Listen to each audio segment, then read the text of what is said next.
Efesios capítulo 3, vamos a iniciar en Efesios capítulo 3. Vamos a tomar de los versículos del 14 al 21, ahí se estará desarrollando la enseñanza de esta mañana, que lleva por título La fortaleza y la plenitud espiritual. La fortaleza y la plenitud espiritual. Efesios capítulo 3, versículo 14. Vamos a estar leyendo el versículo 14 y 15. Dice así de la manera siguiente: Por esta causa doblo mis rodillas ante el Padre de nuestro Señor Jesucristo, de quien toma nombre toda familia en los cielos y en la tierra. Estas palabras fueron escritas por el apóstol Pablo. El apóstol Pablo se encontraba en Roma. Según el contexto histórico, Pablo se encontraba en la cárcel. Es decir, esta carta no fue un día despejado, soleado, de vacaciones del apóstol Pablo, sino que se encontraba en un lugar donde yo creo que la mayoría de ustedes, bueno, de nosotros, no nos gustaría estar, ¿verdad?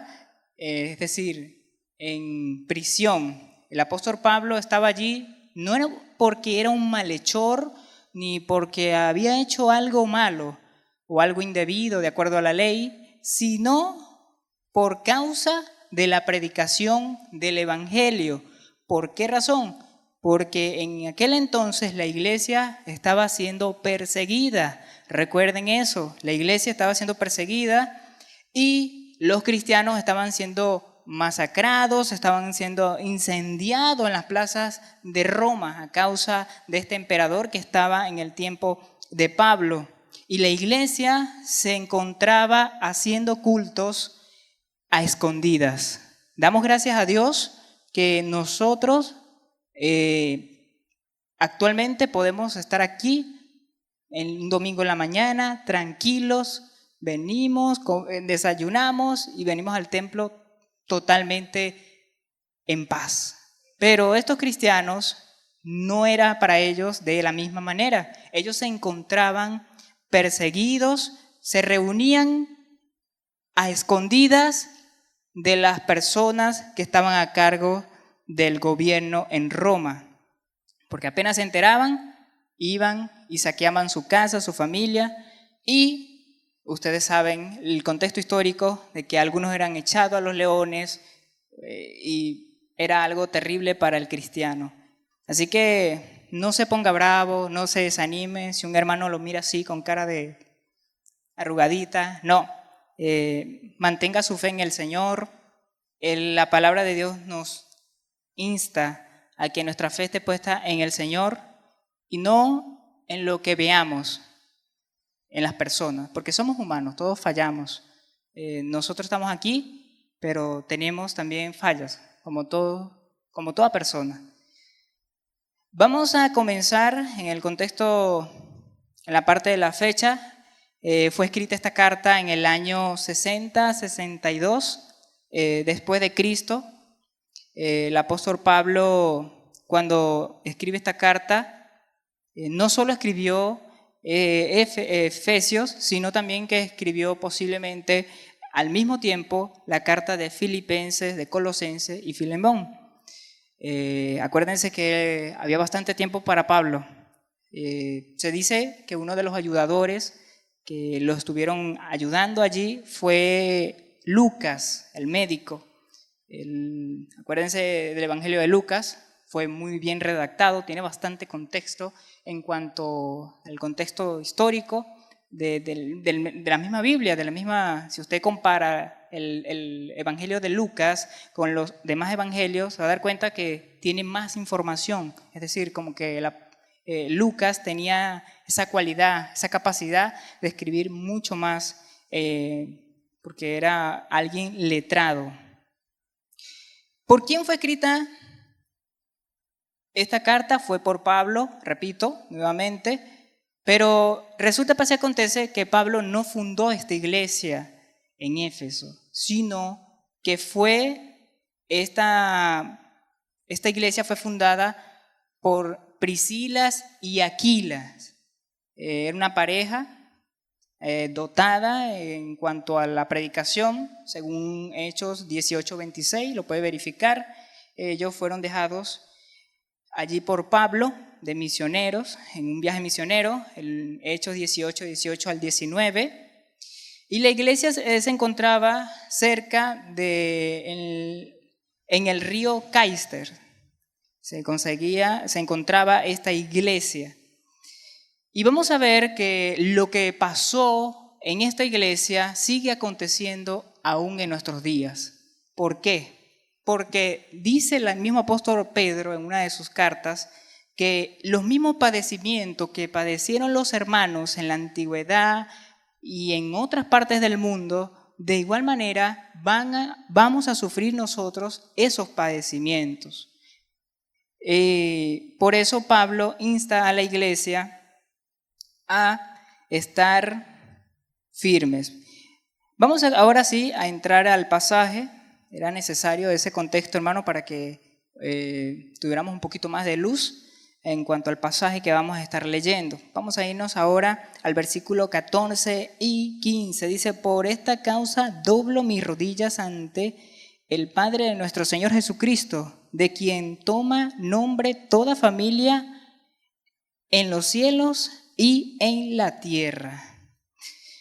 Pablo empieza su oración con una expresión de humildad, de reverencia a Dios, de reverencia ante Dios, mostrando la importancia de una oración sincera. Entonces, un creyente, un cristiano, deberíamos tener ese deseo, ese anhelo de que nos mantengamos siempre en oración. El cristiano que no mantiene una vida en oración es conducido por su carne. Usted deja de orar, usted se desconecta. Es como cuando el teléfono no tiene batería, usted necesita conectar para que llegue la carga a su teléfono, a su computadora. ¿Por qué? Porque necesita esa corriente. Así usted y yo necesitamos mantenernos conectados con el Padre mediante la oración, y vamos a ver más adelante mediante la palabra. ¿Para qué? Para mantenernos recargados. ¿Por qué? Porque muchas veces como seres humanos descuidamos la oración, y después que descuidamos la oración, ¿qué viene? Las peleas, nos descuidamos, ya ni siquiera oramos cuando salimos, que es algo que deberíamos de hacer, hermanos, porque dice la misma Biblia que el enemigo anda como ¿qué? León rugiente buscando a quien devorar. Ok, vivimos en un país donde todo es amor y paz por ahora, para los cristianos, pero la Biblia dice que hay un mundo espiritual que debemos también estar alerta con respecto a ello. Y Pablo nos lo demuestra que él estaba pendiente de esta iglesia. Y él dice que doblaba rodillas por ellos. Es decir, nosotros debemos tomar ese ejemplo del apóstol Pablo de también doblar rodillas por nuestros hermanos. Ahora, este doblar rodilla no significa literalmente que usted sea una posición enfocada, como dicen, tomar la forma solamente, no, sino una disposición de oración, de que usted tenga la disposición de orar a Dios, de tenga esa disposición de pedirle al Padre por su familia, por la iglesia. ¿Por qué? Porque mientras más usted ora, está conectado con el Padre. Y si usted está conectado con el Padre, muy difícilmente usted se va a dejar influenciar por los deseos de la carne. Vamos a irnos al punto número 2, en el versículo 16. Dice así: para que os dé conforme a la riqueza de su gloria, Él sea fortalecido con el poder en el hombre interior por su espíritu. Es decir, el cristiano debe estar fortalecido espiritualmente. Pablo pide a los creyentes que sean fortalecidos en su interior. ¿Por quién? Por el Espíritu Santo. Ahora, ¿cómo usted se fortalece espiritualmente? Viniendo a la Biblia. Ya vimos una herramienta, la oración, en el primer versículo. Ahora vamos a irnos a la parte de las Escrituras. Vamos a irnos a Romanos, pero no quite su dedo de Efesios. Romanos capítulo 10, un versículo que me gusta bastante. Versículo 17.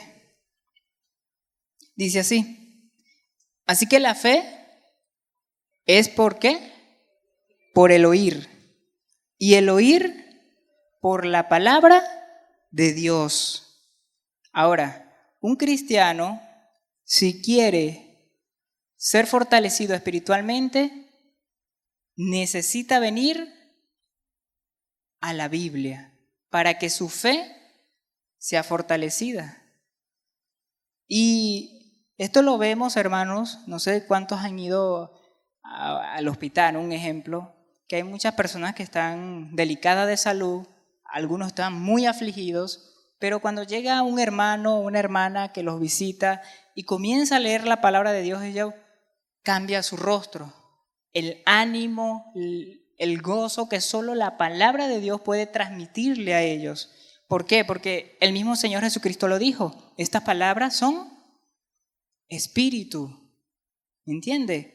Vivifica, nos llena, no es un mensaje humanista que el hombre va a escuchar, sino un mensaje que proviene inspirado por el Espíritu Santo. Porque cuando usted lee las Escrituras, su espíritu se va fortaleciendo, usted va creciendo. Aunque usted no lo vea así, créalo, va creciendo. Y esto lo vemos en Primera de Pedro. Vamos a irnos a la carta de Primera de Pedro. Otro ejemplo. La primera carta de Pedro. Capítulo 2, verso 2, dice: desead, como niños recién nacidos, la leche espiritual no adulterada, para que por ella crezcáis para salvación. ¿Qué dice el versículo al principio? Desead. ¿Cuántos aquí deseamos oír y aprender de la palabra? O simplemente usted viene los domingos a nada más a una tradición, a una costumbre, porque suele suceder en las iglesias evangélicas, hay mucha gente que se acostumbra y es algo mecánico, ya están programados para eso. Pero ¿cuántos tienen la disposición de decir en su corazón: hoy voy a aprender algo nuevo en la congregación, hoy mi fe, porque todos pasamos por momentos difíciles, procesos, y en esos procesos, ¿qué necesitamos? ¿Escuchar un mensaje así humanista? No, sino escuchar la palabra de Dios, que es la que nos puede a nosotros edificar y fortalecer. Es decir, el cristiano requiere para su fortalecimiento espiritual la palabra de Dios. Vamos a regresar a Efesios y vamos a irnos al siguiente versículo, versículo 17. Escribe el mismo apóstol: para que habite Cristo por la fe en vuestros corazones, a fin de que, arraigados y cimentados en amor. Ahora, Gálatas 5, usted se lo sabe de memoria, pero vamos a refrescarlo. Usted se sabe Gálatas capítulo 5, me imagino. Eso está de antes de Efesios, hermano. Gálatas capítulo 5, vamos a ver, versículo 22, dice: mas el fruto del Espíritu es amor. Si usted viene a la Biblia, se llena de la palabra de Dios, ¿qué va a manifestar en su vida? Amor, paz, gozo. Y el pasaje del 22 al 23 nos habla del resultado de tener una comunión con Dios y tener el Espíritu Santo en nosotros fortalecidos. ¿Por qué? Porque muchas veces, repito nuevamente, nos desconectamos. La iglesia, recuerden algo, Pablo dirige estas palabras a una iglesia que estaba siendo perseguida, estaba siendo, bueno, si usted lee el contexto histórico, usted dirá, wow, increíble.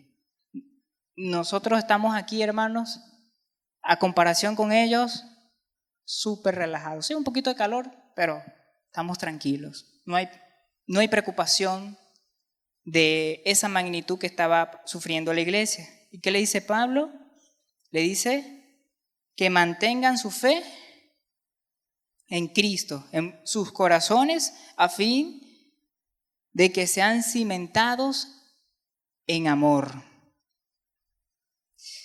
Y como creyentes debemos mantenernos y demostrar que Cristo habita en nosotros. Pablo desea que Cristo more en nuestros corazones como creyentes a través de la fe. ¿Y cómo usted demuestra que Cristo vive en usted? Por medio del amor, el gozo, la paz. Cuando llega alguien iracundo y le empieza a decir muchas cosas y usted ha tenido un día muy fuerte, el estrés, trabajo, y usted le pide a Dios todos los días en oración, ¿qué va a mantener? Una comunión con Dios. Y cuando venga esa persona a quererlo irritar, a quererlo, usted en paz, en tranquilidad, va a responder y no se va a agarrar ahí del moño con la otra, sino que va a tener esa paz. Y eso ha pasado muchas veces que las personas como no son cristianos, ellos ven esa actitud en nosotros y ellos dicen, ¿qué pasó aquí? Mejor me alejo, me voy. Esta persona es muy diferente a mí, no se va a agarrar aquí de las manos conmigo. Y se va. ¿Por qué? Porque es algo diferente. El mundo, la mayoría de las veces, ellos, las personas que no han nacido de nuevo, responden ¿cómo? De la misma forma. De igual manera, nosotros debemos ser ¿qué? Diferentes.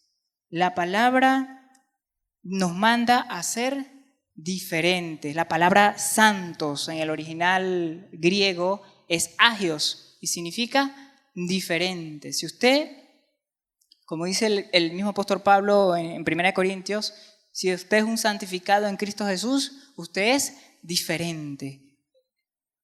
¿Diferente a qué? A las personas que están en el mundo, al mundo. El mundo quiere pelea, quiere odio. El enemigo se aprovecha de todo eso y te lanza dardos, empieza a maquinar a las personas y las personas están tranquilos y de repente están peleando. ¿Por qué? Porque no tienen al Espíritu Santo morando en ellos. Pero usted, como cristiano, tiene a quién morando en usted. A Cristo, hermanos. A Cristo. Entonces, vamos a seguir. Tengo un poquito de problema aquí con la hoja.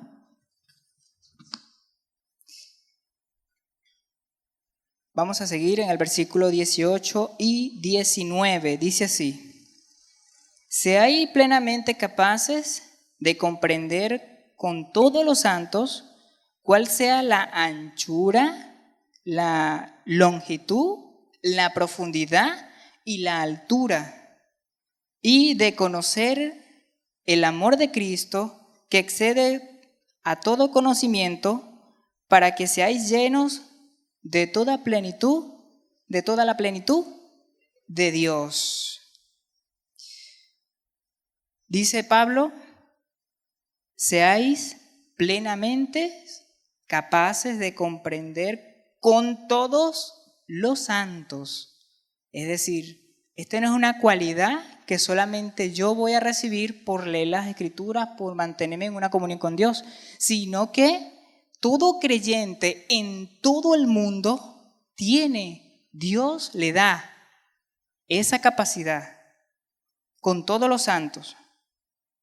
Cual sea, ahí viene un texto dice, la anchura, la profundidad, la longitud y la altura, y de conocer el amor de Cristo, que excede todo conocimiento, y se ha lleno de toda plenitud de Dios. Hermanos, el amor de Dios no se puede comparar con el amor humano. Jamás, jamás, jamás. ¿Por qué? Porque nosotros como humanos no sabemos perdonar. No sabemos. Muchas veces nosotros nos confundimos y pensamos que Dios es como nosotros. A nosotros no se nos olvida tan fácil, ¿verdad? No, ya te perdoné y todo lo que tú quieras, pero no se me olvida. El amor de Dios no se compara. El amor de Dios, hermanos, les voy a poner un ejemplo que es fuerte, pero imagínense esas personas que han hecho delitos, por ejemplo, de violación y cosas perversas. Dios, si esa persona se arrepiente de corazón, Dios lo perdona. ¿Y nosotros qué hacemos el ser humano? ¡Línchenlo! ¿Verdad? No, lo peor, tiene que morir. Y ojo, la iglesia muchas veces, por simples diferencias entre hermanos, ¿qué pasa? Hay diferencias, sí, todos, hermanos, todos somos diferentes. Dice el apóstol Pablo en Corintios 12, que todos, cada uno, tenemos dones diferentes. Hay hermanos que Dios les dio la capacidad de enseñar, hay otros que tienen el talento de cantar, hay otros que son maestros, otros que son... Todos tenemos... Pero imagínense que Pablo hace la analogía con el cuerpo humano. Imagínense que nuestro cuerpo, nuestra oreja tenga envidia de nuestra nariz, un ejemplo. No, cada uno tiene su función. Cada uno tiene su función diferente. No podemos estar peleando entre nosotros. Es decir, necesitamos conocer realmente el amor de Dios. Ver a Cristo en nuestro hermano. Ver el amor que Dios en su misericordia depositó en la vida de mi hermano. Porque como Dios tuvo misericordia de nosotros, Dios tuvo misericordia de nuestro hermano. ¿Tenemos fallas? Todos lo tenemos. Pero muchas veces lo que hacemos es salir y acusar, el dedo acusador. ¿Pero qué? Muchas veces no meditamos, somos niños en la manera de hacer las cosas.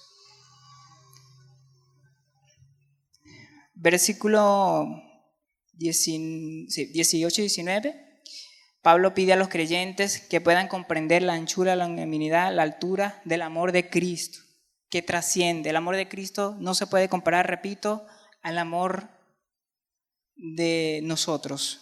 Recuerden que para los griegos habían 3 tipos de amor: el amor eros, el amor filial y existía el amor ágape, que es el amor de Dios.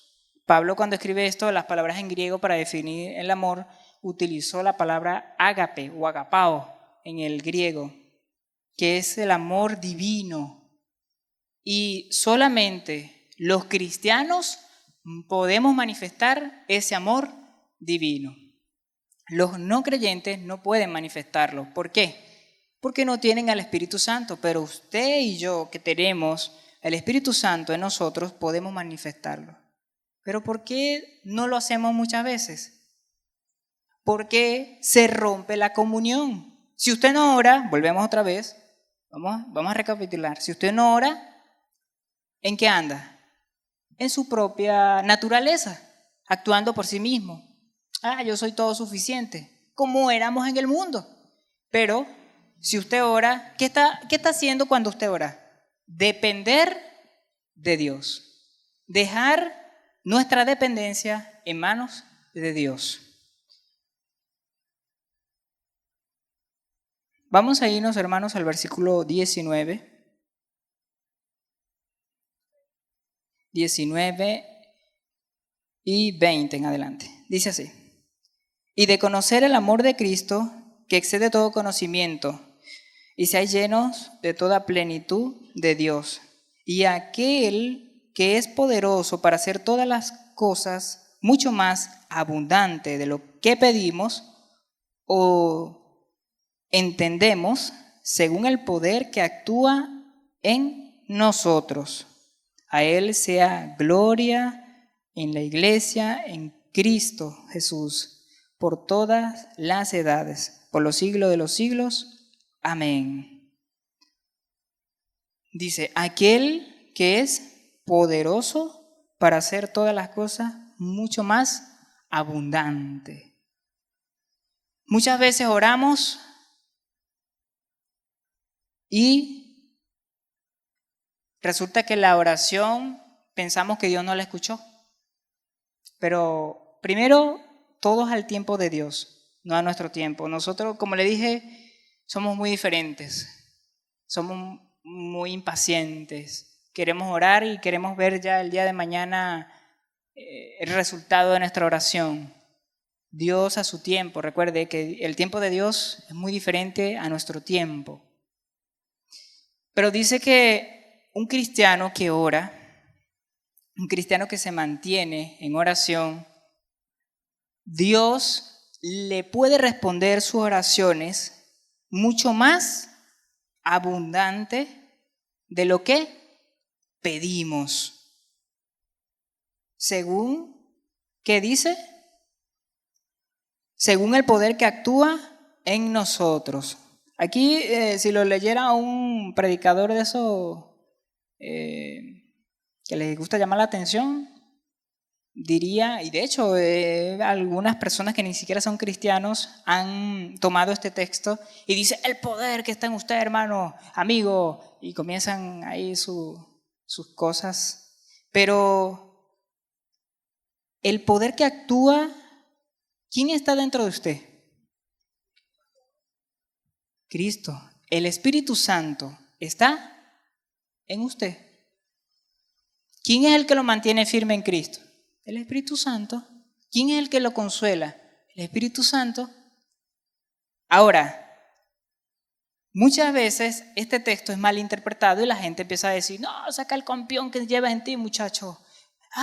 Tú eres el apóstol llamado a las naciones, y tú, y se vuelve el ego.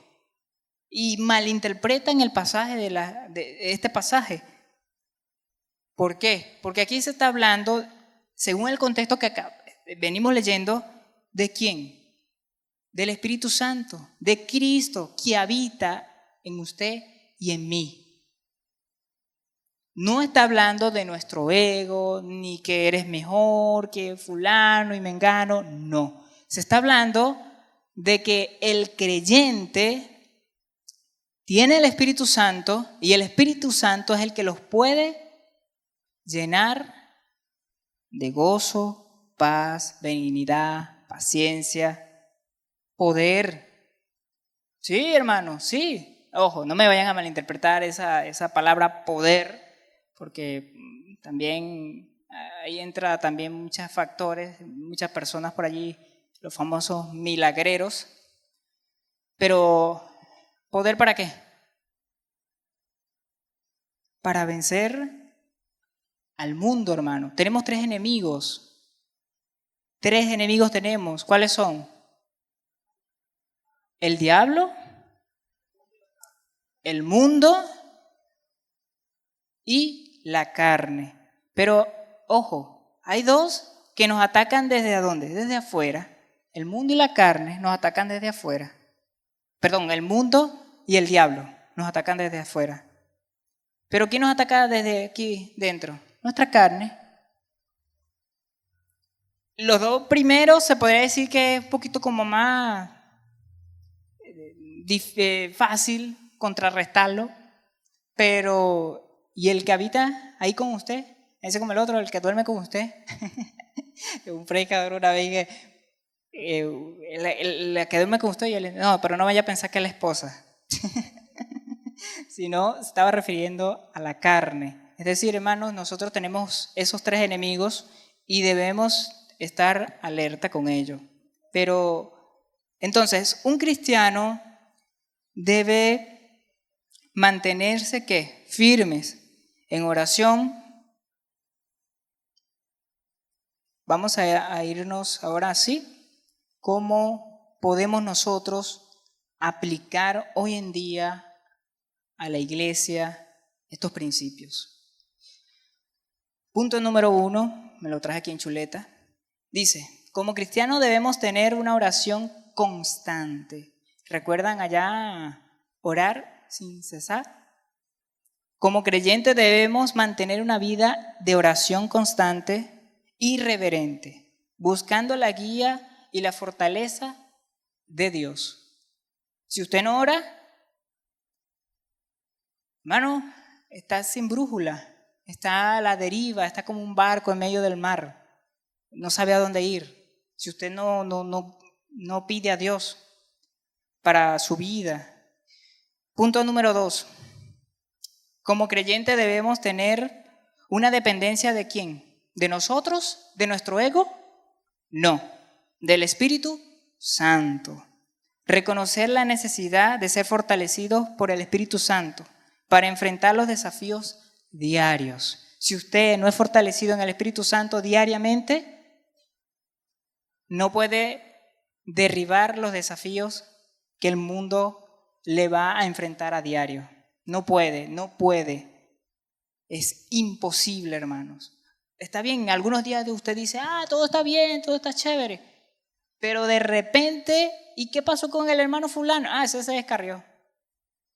Imagínese usted. No, ¿y qué le pasó al hermano? Acuérdense, si le abrimos paso al enemigo, por ahí se encuela, se mete.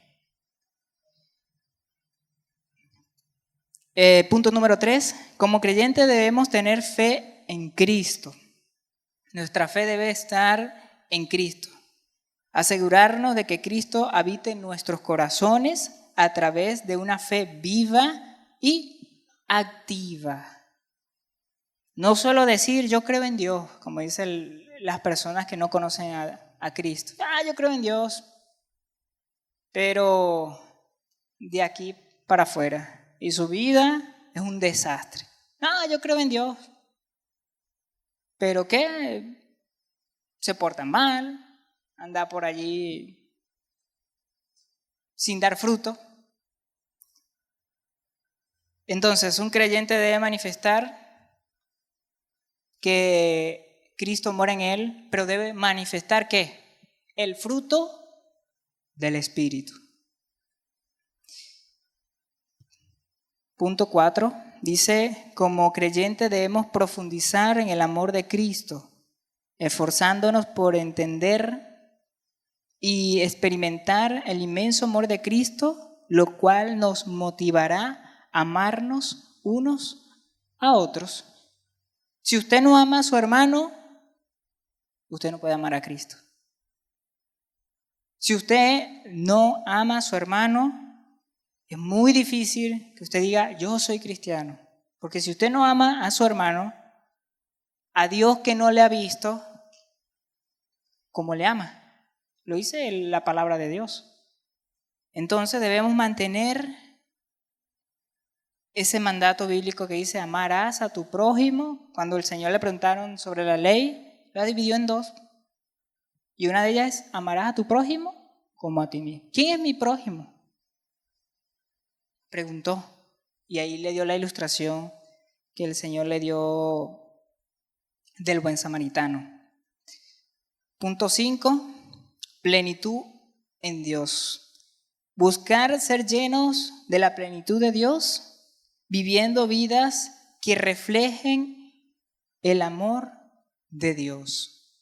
Si usted está lleno de Dios, si la plenitud de Dios está en usted, debe manifestar el amor de Dios.